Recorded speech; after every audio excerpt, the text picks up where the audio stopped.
Bueno, vamos a buscar Lucas 10, 38 al 42.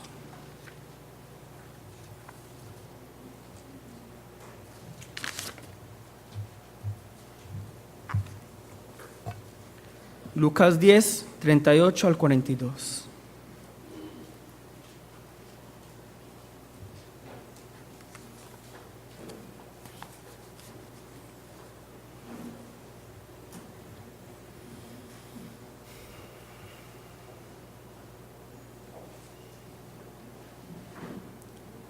Lucas 10, 38 al 42. Palabra de Dios, Lucas 10, 38 al 42.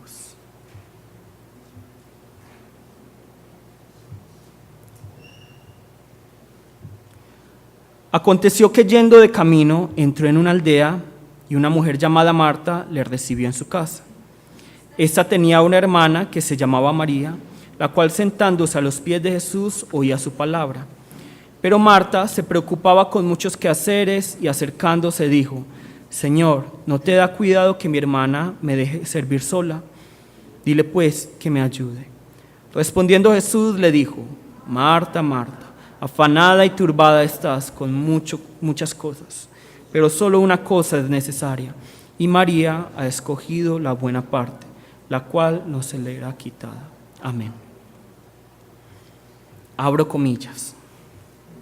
Ayer, mientras que preparaba la prédica, Dios me reveló una cosa: que yo no tengo pecados, que yo soy un ungido de Dios, y por eso ustedes, mortales, no pueden hablar mal de mí, no pueden estar en contra de mí, porque si no, ¿qué? ¿Van a blasfemar a quién? Al Espíritu Santo. Cierro comillas. ¿Ese es un comentario de quién? Mío. ¿Un comentario de qué? Un líder de una qué? De una secta. Ese es el comentario de una persona ególatra que no sabe quién es quién, Dios, que no se ha encontrado con Dios. Yo organizaba la prédica y creo que tiene que ver mucho con la situación de hoy, pero realmente quisiera simplemente tirar la prédica e irme, porque no nos duele la iglesia. Quiero contarles un poco acerca de mí y les voy a contar dos cosas y espero que lo escuchen con total madurez, porque muchas veces somos muy inmaduros para escuchar las cosas y no nos limpiamos los oídos para escuchar con total madurez.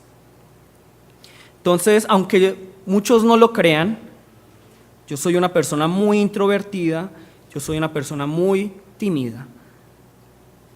A mí casi no me gusta estar con mucha gente, yo prefiero estar solo. Por eso desde pequeño, más o menos desde que empecé a leer, desde que empecé a empezar a leer, me enamoré de los libros. Entonces por eso es que Sona dice que yo soy muy raro. ¿Por qué? A mí me encanta la textura de las hojas. Por ejemplo, me encanta la textura de las hojas de la Biblia o las de un libro viejo. Me encanta el olor de una biblioteca vieja. Todo ese polvo y todos esos virus, esas bacterias que están pegadas a esas hojas, me encanta. Me encanta el olor, el sonido, por ejemplo, de cuando uno pasa una hoja. Esto me encanta. A mí me encantan los libros. Y desde pequeño, casi 6 años, me leía por día un libro de 150, 200 páginas. Me leía al día 1 o 2 libros de 200 páginas. Y decía: mamá, cómpreme otro libro. Y mi mamá llegó hasta el punto de que yo le decía casi que diario: cómpreme un libro, 2 libros, que ella ya me compraba casi una enciclopedia, y lo leía todo. Mamá, cómpreme otro libro. Tanto llegó esto que mi mamá me decía: Down, ya no lea más. Ya no lea más. ¿Por qué? Porque me encantaban los libros. A mí me encantaba estar solo. Yo leía los libros. Esa es mi personalidad. Ser tímido, ser introvertido. Es más, una vez tenía que comprar un libro para el colegio Y yo era tan penoso, yo era tan tímido, que fui con mi tío, pero no encontraba el libro en la librería. Entonces mi tío no hablaba bien español y me dijo, vaya, pregunte. Y yo, no, yo no soy capaz. Entonces mi tío me jaló hasta donde la persona de la tienda y me dijo, pregunte.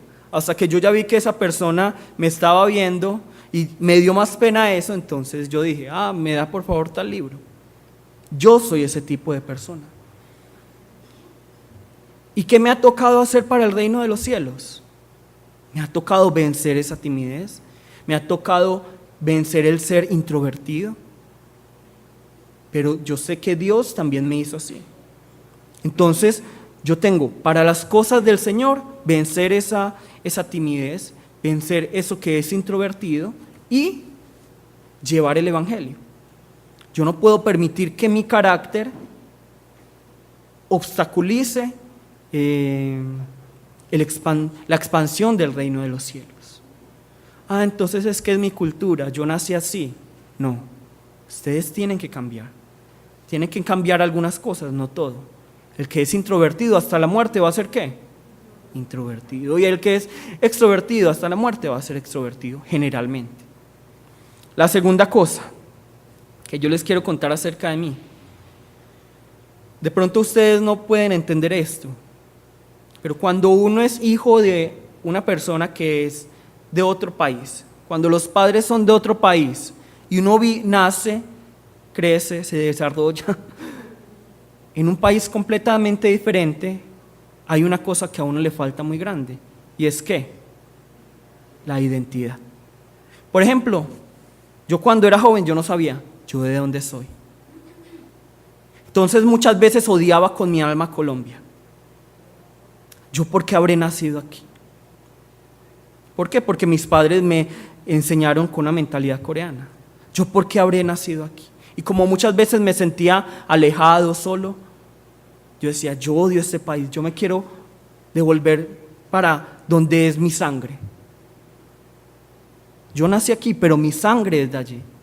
Mi mente es de allí, mi pensamiento es de allí, todo mi ser es de allí. Yo pensaba así. Pero luego tuve la oportunidad de ir a Corea por primera vez y los primeros días, ¿cómo me sentía yo? Como en mi hogar. Yo me sentía en mi hogar. La comida me encanta. La gente me encanta. Pero poco a poco que me di cuenta, que incluso allí, ¿qué pasaba? Entonces poco a poco que me di cuenta que no era totalmente coreano tampoco, sino que había una parte de mí que también era ¿qué? Colombiana. Entonces yo oré a Dios, Señor, entonces ¿yo de dónde soy? Yo soy coreano, yo soy colombiano. Yo no quiero ser ni coreano ni colombiano, porque no me siento ni cómodo aquí ni cómodo allá. Entonces ¿yo de dónde soy? ¿De dónde soy yo? Entonces, ¿qué me revela el Señor? A través de la oración. Es que tú no eres ni coreano ni colombiano. ¿Tú qué eres? Un ciudadano del reino de los cielos. Un ciudadano del reino de los cielos. Entonces yo comprendí ahí que es que Dios no me está diciendo, es que vos naciste, vos saliste del cielo y viniste aquí por una inmaculada concepción. No. ¿Qué me está diciendo el Señor? Que yo no soy ni coreano ni colombiano, aunque mitad sí, pero realmente ¿de dónde es mi ciudadanía? Del reino de los cielos. ¿Y dónde tiene que ser la ciudadanía de cada uno de nosotros? Del reino de los cielos. Entonces nuestro pensamiento, que está tan pegado a la cultura, ya sea coreana o colombiana, tiene que pasar esa cultura. Tiene que pasar esas costumbres. Es que mis papás me enseñaron así. Es que en Antioquia es así. Es que en Chocó es así. Es que en Bogotá es así. No. ¿Qué pide el reino de los cielos? ¿Qué es lo que solicita el reino de los cielos? Eso es mucho más importante. Eso es mucho más importante. Saber qué quiere el Señor, qué quiere el reino de los cielos. Yo ya no odio a Colombia. ¿Por qué? Porque yo ya sé que yo tengo una misión aquí. Y el Señor ya me ha puesto mucho amor por cada uno de los colombianos, por esta nación, y oro por Colombia. Incluso puede que ore más que ustedes por Colombia, porque realmente este país no va a cambiar si ustedes no oran. Es más, hubo en estos días una banda sueca que quería venir, ¿cómo es que se llama? Marduk. Entonces, ¿qué pasó? No lo dejaron venir, que porque decía palabras blasfemias contra Dios. Pero a mí me parece que le hace mucho más daño a Colombia unos cristianos que no oran por el país que un grupo satánico. Perdón. Le hace mucho más daño eso a la iglesia.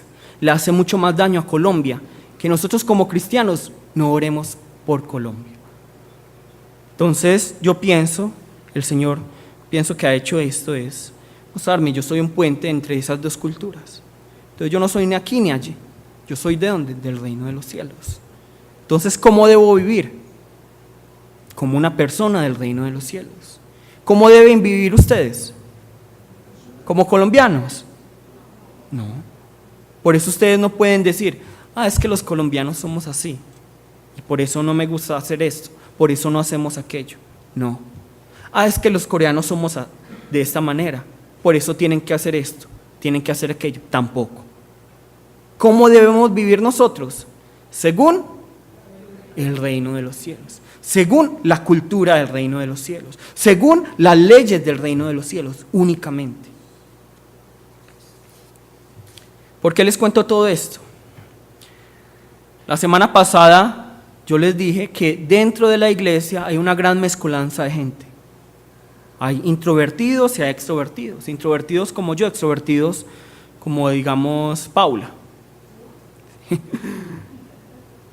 O, por ejemplo, hay personas que tienen la capacidad de dar direcciones y hay otras personas que aún así se esfuercen, no son capaces de dar direcciones.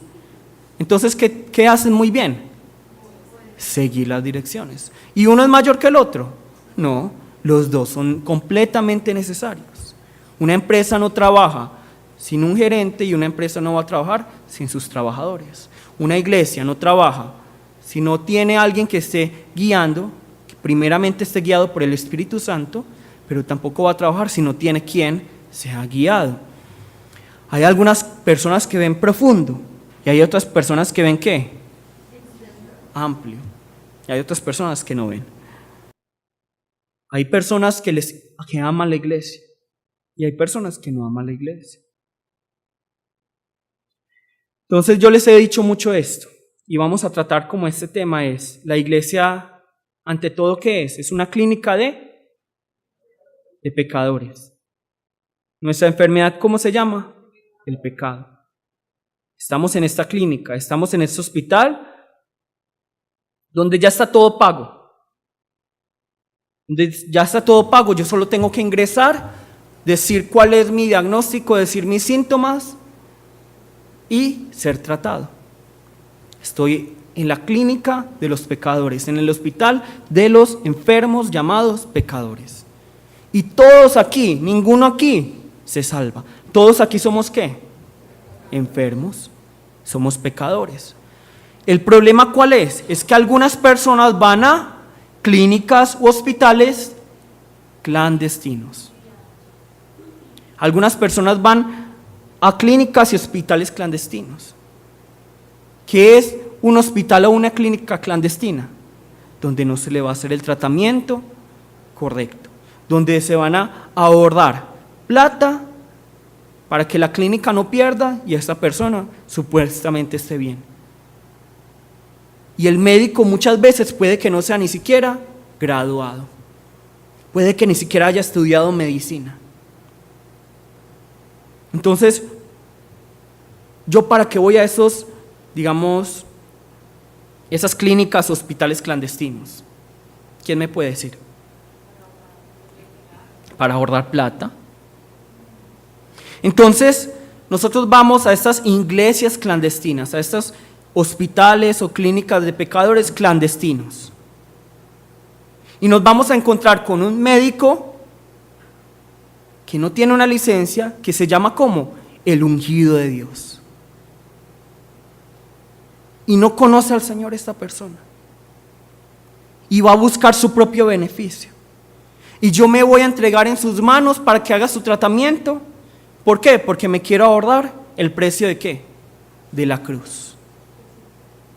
Me quiero ahorrar el precio tan alto que significa creer en ¿quién? En Jesús. Y me meto en esta iglesia clandestina porque me van a hablar lo que yo quiero. Porque voy a escuchar lo que yo quiero. Pero al final, ¿qué va a pasar? Y ha pasado mucho, por ejemplo, en Colombia, en las clínicas, hospitales de garaje. ¿Qué pasa? Muere el paciente. Entonces muchas veces queremos visitar iglesias que no tienen una sana doctrina, que no están guiadas por el Señor, que están guiadas por pastores ladrones. Y al final, ¿qué nos va a pasar? Vamos a morir. Vamos a morir. Entonces la verdad es que todos aquí estamos enfermos espiritualmente. ¿Y esta enfermedad espiritual cómo se va a manifestar? A través de lo físico, a través de lo mental y a través también de lo emocional. Y hay personas que no lo van a manifestar aquí. Entonces para algunos hay que tomar como unos rayos X, unos rayos X o una muestra de sangre para saber qué enfermedad tienen. Pero otras personas, a simple vista, yo ya sé que están enfermos. Entonces nosotros vamos a la iglesia y aquí algunas personas se van a manifestar que tienen esa enfermedad espiritual. Y hay otras personas que lamentablemente no se manifiestan. Porque para mí es una bendición que se manifieste cuando yo estoy enfermo espiritualmente. ¿Por qué? Porque me puedo dar cuenta. Pero si yo no me doy cuenta, entonces voy a llegar al final de mi vida espiritual y ¿qué va a pasar? Me voy a morir. Voy a estar engañado. Entonces, solo para hacer un ejercicio, y esto no es doctrina, esto no es dogma, voy a decirles algunas enfermedades. Y ustedes me van a decir, por ejemplo, qué enfermedad podría ser dentro de la iglesia. Entonces tenemos la drogadicción. Tenemos que alguien es drogadicto. ¿Qué es lo que pasa con un drogadicto primero? ¿Quién me puede decir?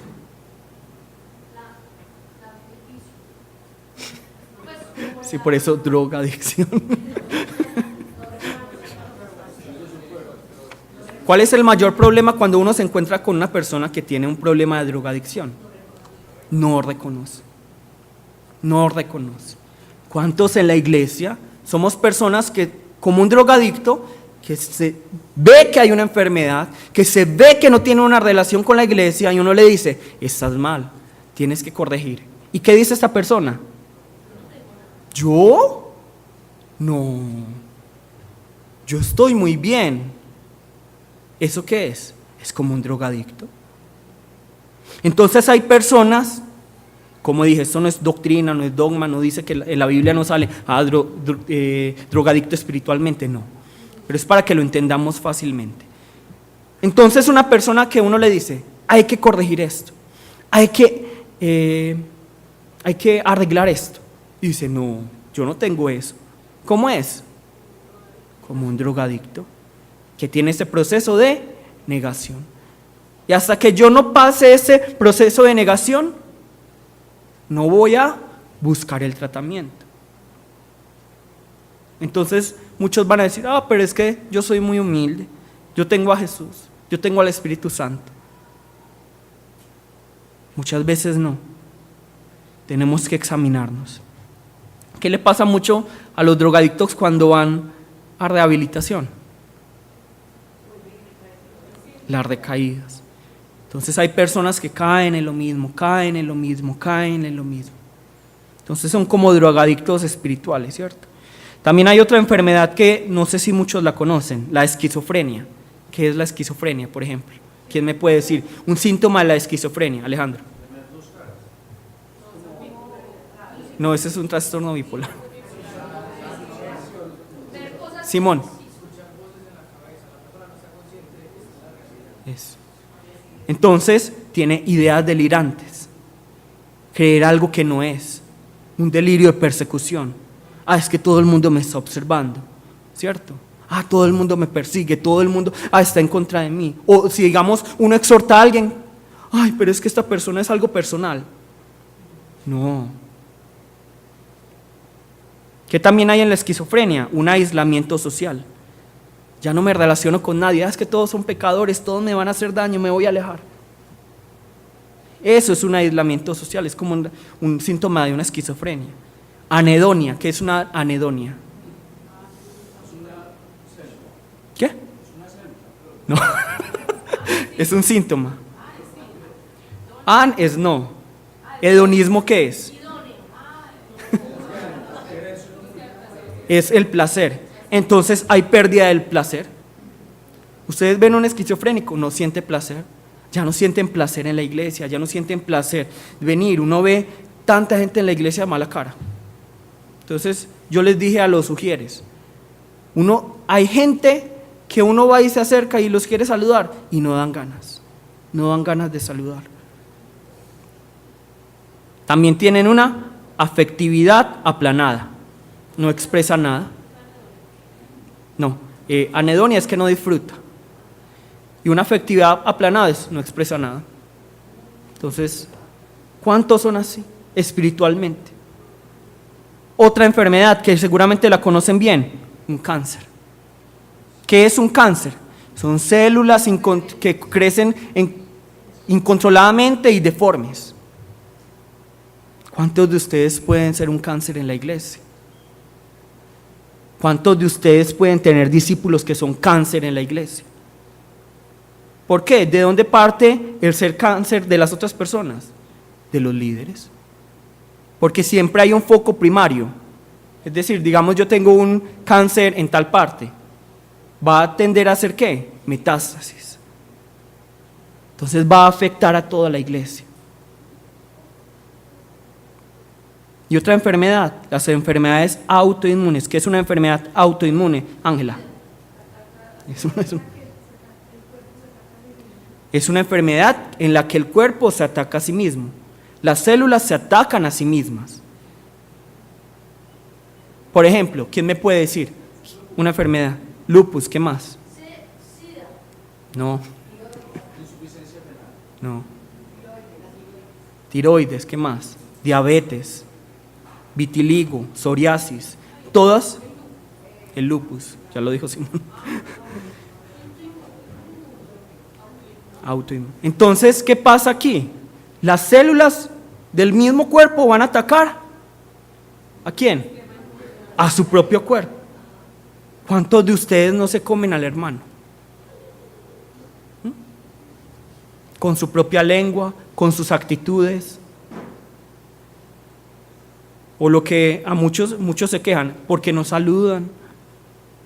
Pero levante la mano el que saluda a todo el mundo. Eso no es hipocresía. Porque uno como juzga a una persona, es que esa persona no saluda. ¿Por qué? ¿Por qué? Porque no me saludó a mí. ¿Y eso es no tener amor? No, pero es que somos muy chillones.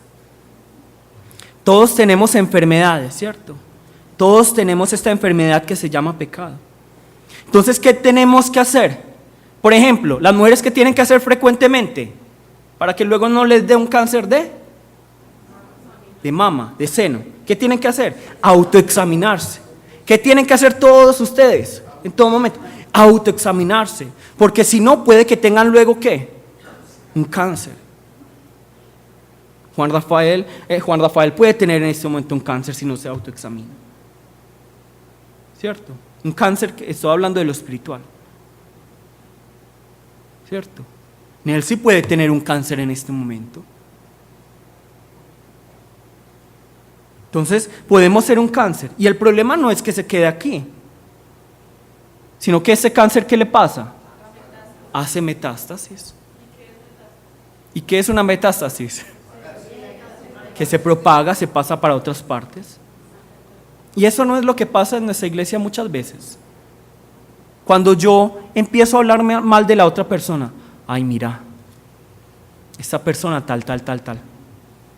O cuando yo no digo nada, cuando yo veo una cosa mala en la iglesia y yo no le digo al ministro, eso también se vuelve un cáncer. El ministro sabrá, Dios le revelará. No es así. ¿Y qué tienen que hacer todos los hombres luego de los 40 años? Examen de próstata. Examen de próstata. Ya saben que los que ya tengan más de 40 años y no se han hecho examen de próstata, ya saben a lo que se tienen que atener. Entonces, ¿qué tienen que hacer? Ir donde Jesús y revisarse. Ir donde Jesús y revisarse. Entonces, primero yo me tengo que autoevaluar.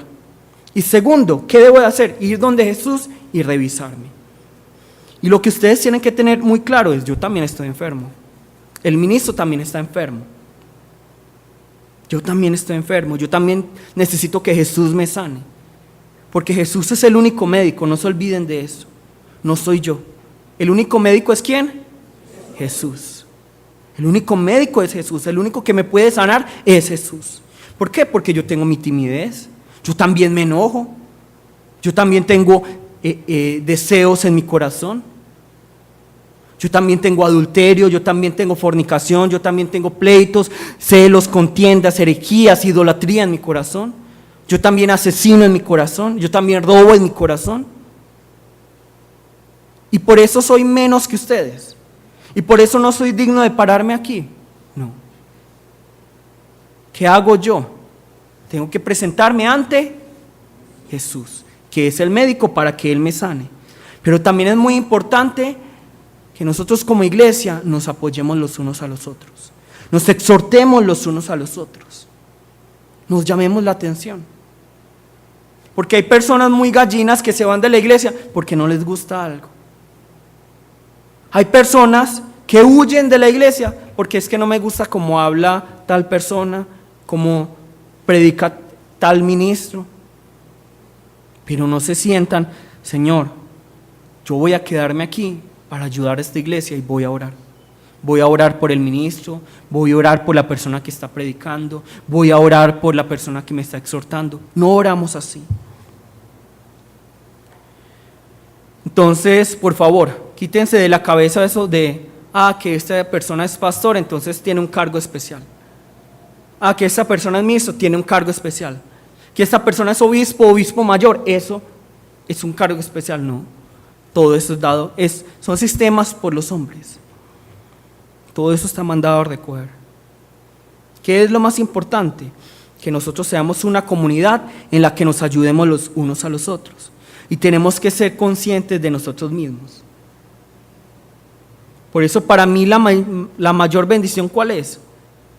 Tener la capacidad de ¿qué? De examinarme, de verme a mí mismo. ¿Cuál es realmente una maldición? No poderme ver. Verlo muy bien lo que hace el otro, pero no verme a mí. Y eso pasa mucho en la iglesia. Entonces, tengamos muy claro esto. ¿Por qué estamos haciendo esto? Ya al final vamos a ver. Pero es porque, como nosotros estamos muy cercanos, conocemos mucho acerca de las clínicas, de la enfermedad, podemos entenderlo más fácil. Primero, entonces, yo me doy cuenta que estoy ¿qué? Enfermo, llamado esa enfermedad ¿cómo? Pecado. Voy a la clínica que se llama ¿qué? La iglesia. Yo voy a la iglesia. ¿Puedo ir a cualquier clínica? ¿A cualquier iglesia? No, porque puedo meterme en una iglesia clandestina. ¿Y qué me va a pasar si entro a una iglesia clandestina? Voy a morir. ¿Dónde tengo que entrar? En la iglesia del Señor. No estoy diciendo esta iglesia. Estoy hablando en el cuerpo del Señor. Tengo que entrar al cuerpo del Señor, que es la clínica donde yo puedo ser sanado. Luego tengo que ver, yo tengo esta enfermedad, es que yo tengo un cáncer, es que yo tengo una diabetes, es que yo tengo un lupus, yo tengo una depresión, yo tengo un problema de drogadicción. Y debo reconocer esa enfermedad. Y debo examinarme y debo preguntarle al médico. Debo preguntarle al médico. Y vemos que mientras que ¿quiénes han estado hospitalizados aquí? Cuando uno está hospitalizado, se da cuenta que hay personas que van en un proceso más adelante que uno, que van un paso más adelante que uno. Entonces, ¿ellos qué hacen generalmente? Se acercan a uno y le dicen, ¿por qué no tratas esto? ¿Por qué no tratas este medicamento? ¿Y quién dice? ¿Quién es para decirme? No, uno busca soluciones. Sobre todo, por ejemplo, cuando una persona tiene un cáncer y alguien le dice, mira, esto te sirve para el dolor. ¿Qué va a hacer esa persona? Va a decir, este canceroso, ¿qué me va a decir? No, sí. Entonces, muéstrame qué es eso, yo voy a preguntarle a mi médico de cabecera y si él dice que es correcto, ¿qué voy a hacer? Voy a tomarlo. De la misma manera, muchos aquí no reciben la exhortación. Entonces uno los exhorta. ¿Y qué hacen? ¿Quién es para decirme? ¿Acaso él no tiene pecado? ¿Acaso él no tiene maldad? ¿Acaso él no? Mire su familia. Eso no es mucha arrogancia. Eso es completa arrogancia. Orgullo ante Dios. ¿Qué debo de hacer yo con esa exhortación? Recibir esa exhortación y me la meto ahí mismo. ¿Sí o no? Ustedes les dicen, tómese esto. No, tómense esto. Ustedes se lo toman ahí mismo. Primero, ¿qué hacen? Médico de cabecera, ¿esto es correcto? Sí, tómatelo. Entonces, ¿qué voy a hacer? Me lo tomo. De la misma manera es con la exhortación. ¿Qué debo hacer yo con la exhortación? Voy a la palabra. Jesús, ¿esto sí es en mí? Y si Él dice, sí, esa persona tiene toda la razón. Entonces, ¿qué tengo que hacer yo? Recibir la exhortación. Recibir la exhortación. Ahora, ya para que vayamos, esta apenas es la introducción. Cuando ustedes tienen una infección, ¿qué es lo que toman? Antibiótico. ¿Cuál se toma la mayoría de la gente? La amoxicilina, ¿cierto? La amoxicilina, ¿cierto? Pero ¿cuál es el problema de tomar antibióticos sin preguntarle al médico? ¿Quién me puede decir? Que se vuelve resistente. Entonces, si el médico me dice, tómese la amoxicilina 7 días, ¿qué debo de hacer yo? Tomarme las 7 días, porque si yo me la tomo 2 días, cuando ya me siento bien y la dejo, entonces, ¿qué va a hacer la bacteria? Yo ya aprendí cómo defenderme de la amoxicilina. Entonces, ¿qué va a pasar? Yo ya le voy a dar amoxicilina y ¿va a servir o no? No va a servir. Entonces, ¿qué me toca hacer? Darle un medicamento más fuerte. Pero como somos necios, nos tomamos el medicamento más fuerte. Cuando nos sentimos más bien, ¿qué pasa? La dejamos. Y entonces ya la bacteria no es solo resistente a la amoxicilina, sino a otro medicamento. Y luego, y pasa mucho, por ejemplo en tuberculosis, que hay personas que son resistentes a todas las medicinas, a todos los antibióticos que uno conoce. Y uno como médico dice, entonces ¿uno qué hace? ¿Le saca los pulmones y lo mata o qué? No puede hacer eso. Entonces, ¿cuál es el problema ahí? Hemos escuchado tantas filosofías, tantas cosas de otras iglesias, y llegamos a la iglesia y nos exhortan, ¿y qué pasa? No, ¿nos hacemos qué? Resistentes. No, eso yo ya lo pasé, yo ya lo viví. Entonces llega Jesús, hay que hacer eso. No, eso no. Hay resistencia, hay resistencia. Y yo les pregunto, entonces, de este hospital, de esta clínica, ¿cuándo nos van a dar de baja? Yo sé. Me acuerdo una vez que estaba en la clínica, en el hospital general, estaba en el 10º piso, y el paciente me va preguntando, ¿cuándo me van a dar de baja? Si quiere lo tiramos si quiere lo tiramos por la ventana. ¿Cuándo nos van a dar de alta? Yo les pregunto. Cuando el Señor regrese. Esa va a ser nuestra alta. Porque hasta ese momento vamos a estar ¿qué? enfermos, en tratamiento. Entonces, vamos a buscar en este momento el pasaje que hoy leímos. Lucas 10, 38, 42.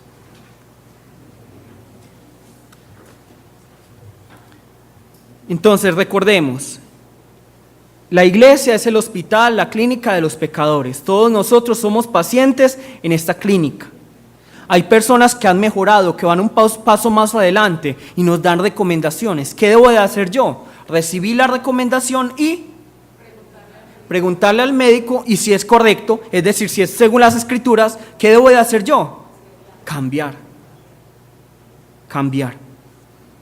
Y todos aquí estamos enfermos. Listo. Hace 15 días de que hablamos. De pronto se acuerda Beatriz. ¿De qué hablamos hace 15 días?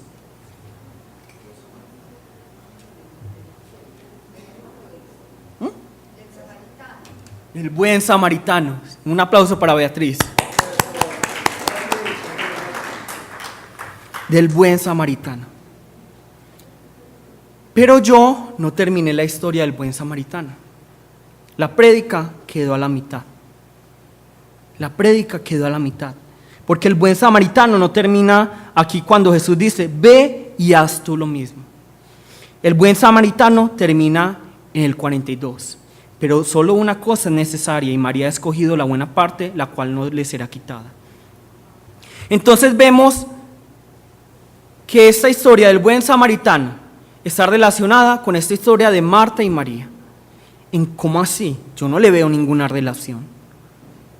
Recordemos, ¿de qué nos habla la historia del buen samaritano? Son dos cosas. Primero, de la misericordia, y segundo, de hacer. Haz esto y vivirás. Entonces, primero, ¿quién es mi prójimo? Tengo misericordia con mi prójimo, es lo primero, lo que se ve a simple vista. Pero cuando uno ve más profundo, ¿sobre qué trata el buen samaritano? Haz esto y vivirás. Pero luego llega esa historia de Marta y de María. Estaba yendo Jesús de camino y entra en una aldea y entra a la casa de una persona llamada ¿cómo? Marta. Se llama Marta. ¿Y qué empieza a hacer Marta? Empieza a hacer los quehaceres, preocuparse por un montón de cosas. Tengo que atender a estas personas, tengo que hacer. Tengo que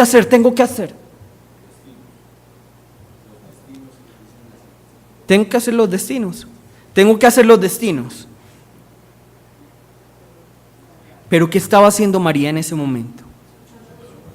Ella estaba sentada a los pies de Jesús. Y es por eso que uno habla de que no hay machismo en la Biblia. Porque realmente si Jesús fuera machista, María no se pudo haber sentado a los pies de Jesús. Porque en esa época las mujeres no podían ser discípulos. Pero María se sienta ahí y Jesús no le dice nada. Es decir, para Jesús no es importante más el hombre que la mujer. Entonces, Marta está así y María está sentada. Digamos, Marcela, ¿tú qué harías si vieras que llega una visita a tu casa? Digamos, Lina está contigo y Lina se queda sentada escuchándome y tú ahí toda ocupada. ¿Cómo te sentirías? Mal. Trabaje. Haga. Entonces, ¿qué esperaría Marcela que yo hiciera? Lina, perezosa, vaya, ayude. Al menos por la cantaleta de Marcela, ya me tiene. No. Jesús, ¿qué le dice? Marta, Marta, afanada y turbada estás con muchas cosas, pero solo una cosa es necesaria, y María ha escogido la buena parte, la cual no le será quitada. Entonces no le está diciendo a Marta que lo que ella está haciendo está mal. No está diciendo que no debe de hacer. Por el contrario, Jesús es muy claro cuando nos dice varias veces que hay que hacer. que no es solo decir yo tengo fe, sino que hay que hacer, hay que obrar, hay que amar al prójimo, hay que perdonar. Pero ¿qué nos dice Jesús aquí para concluir esta parábola? Pero solo una cosa es necesaria, y María ha escogido la buena parte, la cual no le será quitada. Entonces, ¿qué es más importante? ¿Qué es lo necesario en este momento? Estar en Jesús. Porque yo puedo hacer muchas cosas, pero si yo no tengo a Jesús, de nada sirve hacer todas esas cosas. Yo tengo que estar en Jesús. Yo tengo que ir donde el médico que se llama Jesús. Y por eso hoy la prédica es no solo para hablar de clínicas, no es solo para hablar de no hagan, no, porque hay que hacer, y todos aquí deberían de hacer, porque hay muchos que no hacen, y hay que hacer, porque el que no haga, ¿qué no hace? ¿Hace esto y? Entonces si yo no hago, muero. Si yo no hago, muero. Haz esto y vivirás. Si yo no estoy diciendo que tienen que hacer sin Jesús, hay que hacer en Jesús. Hay que hacer, hay que obrar por la iglesia, hay que obrar por nuestros hermanos, hay que amar a Dios sobre todas las cosas y hay que amar al prójimo como a ustedes mismos. Pero primeramente tienen que examinarse si están ¿qué? En Jesús. En Jesús. Pero ¿cuál es el problema de muchas personas de la iglesia? Que son como el ¿quién? El drogadicto. Entonces, ¿qué pasa cuando uno le dice a un drogadicto, tú estás en las drogas? Se enoja, se pone bravo. Yo le pregunto, por ejemplo, a Socorro, Socorro, ¿qué es lo peor que puede pasar si yo te digo que no tienes a Jesús?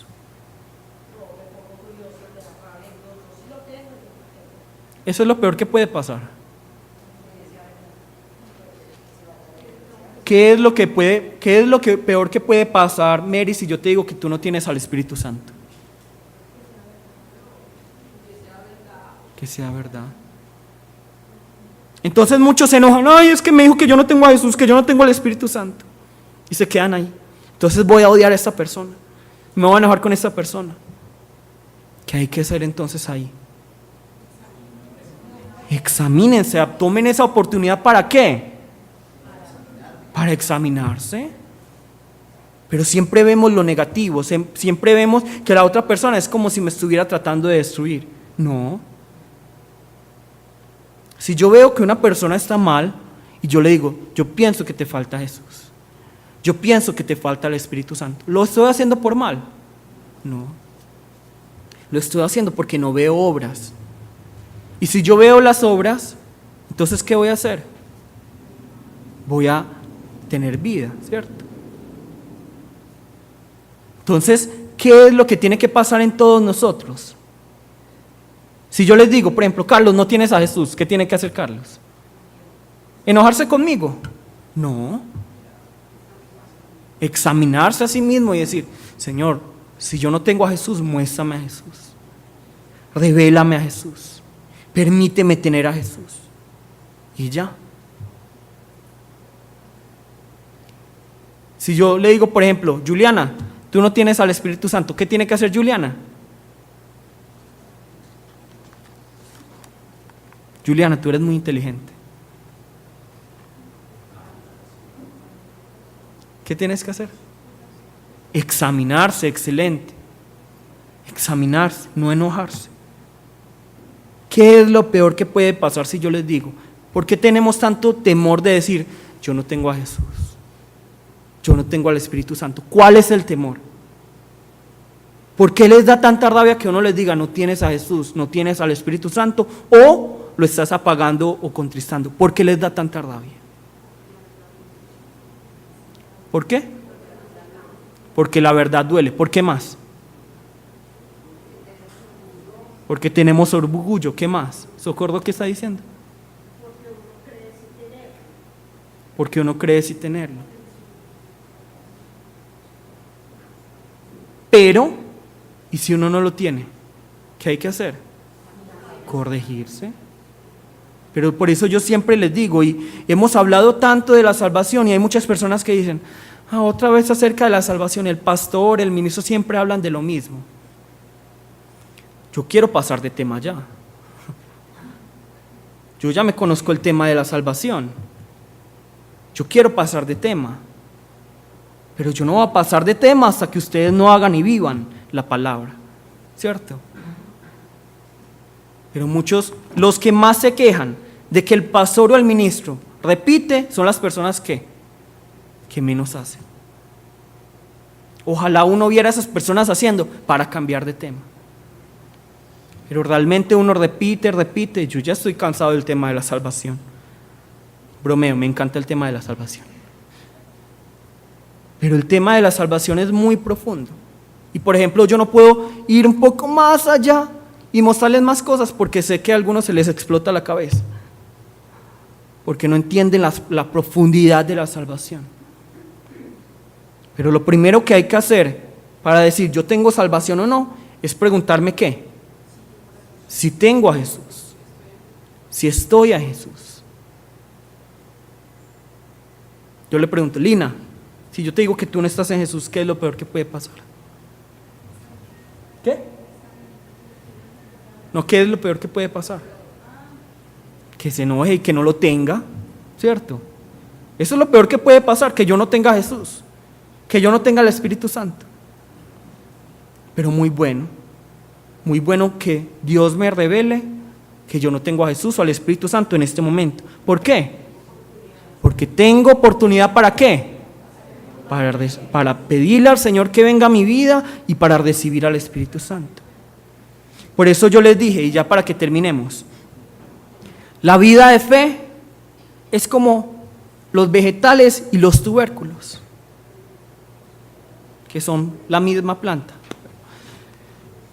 La vida de fe son como los tubérculos y los vegetales. Los vegetales, ¿qué es lo bueno? Que uno los ve y uno dice, si hay fruto ahí. Pero, ¿qué son los tubérculos? La papa, la yuca, ¿eso se ve? No se ve, está escondido. Y hasta cuando llega la cosecha es cuando yo me voy a dar cuenta que hay tubérculos. Solo cuando llega la cosecha. Entonces, yo espero que cada uno de ustedes no sea como que tengan una vida de fe de tubérculo. Que cuando llegue la cosecha, cuando llegue el Señor se den cuenta, Señor, yo no tengo nada. Sino que en ese momento vean el fruto. O vean incluso también su pecado. Porque para mí es una bendición ver el pecado. Porque si yo veo el pecado, ¿qué puedo hacer? Arrepentirme. Listo. Entonces, como les dije, tenemos que trabajar en la salvación. Quiero tratar muchos temas. Hay un tema que yo quiero hablar rápidamente, el libro de Juan. Explicarles cada pasaje del libro de Juan. Explicarles acerca de la adoración. Explicarles cómo vivir una vida espiritual. Eso es lo que yo quiero. Pero yo no puedo pasar a explicarles todo eso hasta que ustedes no tengan ¿qué? La salvación. ¿Y cómo reciben la salvación? Cuando estén en Jesús. Examínense primero hoy. Examínense primero si están ya en la clínica. Vamos todos a ponernos de pie, por favor.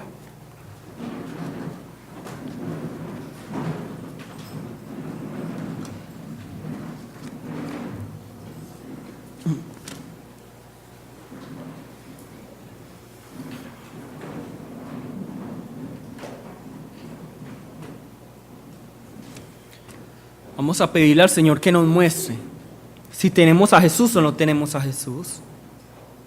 Como les dije, ¿qué es lo peor que puede pasar? Que no lo tenga. Pero es mejor darme cuenta ya que darme cuenta luego que no lo tengo. Porque la mente del hombre es muy fuerte y puede decir, porque yo digo que creo en Jesús O porque yo digo, porque yo hago, significa que estoy en Jesús. Pero puede que no. Entonces en este momento vamos a llamar el nombre de nuestro Señor. Y aunque les dé mucha rabia, aunque les parezca, no, el ministro, ¿por qué nos dijo eso? Examínese cada uno, porque esto no lo hago por que yo gane algo. Examínese cada uno. Vamos a llamar el nombre de nuestro Señor y vamos a orar. ¡Jesús!